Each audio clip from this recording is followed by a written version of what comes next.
بسم اللہ الرحمن الرحیم۔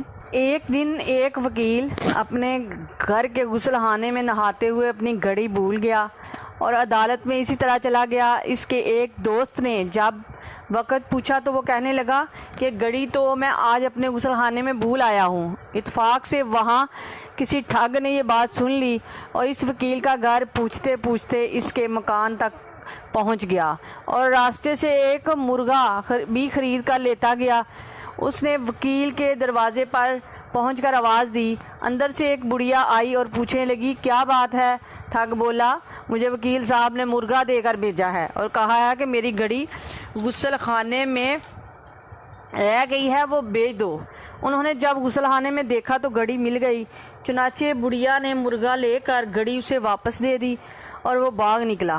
شام کو جب وکیل گھر آیا تو اس کی بیوی نے پوچھا، آپ کو گھڑی مل گئی ہے؟ تو وکیل حیران ہو کر پوچھنے لگا، کون سی گھڑی؟ کس کے ہاتھ بھیجی تھی؟ بیوی نے کہا، آپ ہی نے ایک شخص کو مرغا دے کر بھیجا تھا اور گھڑی منگوائی تھی۔ وکیل نے کہا، مجھے تو کسی گھڑی اور مرغے کا کوئی علم نہیں۔ گھر والے پریشان ہو گئے، آخر یہ معاملہ کیا ہے؟ دوسرے دن وہ ٹھگ پھر وکیل کے گھر گیا اور اس کی بیوی سے کہنے لگا، گھڑی والا چور مل گیا ہے، مرغا دے دو، یہ عدالت میں پیش ہوگا۔ چنانچہ انہوں نے مرغا دے دیا۔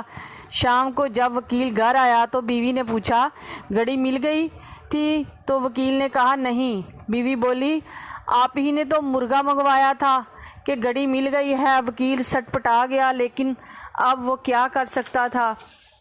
تو میرے پیارے مسلمان بہن بھائیوں، ایسے ہی بعض انسان شکل انسانی میں شیطان بنے ہوئے ہیں اور اپنی شیطانی چالوں سے بہت سے لوگوں سے فراڈ کرتے پھرتے ہیں۔ ایسے شکل انسانی میں آنے والے شیطانوں سے بھی بچنا چاہیے۔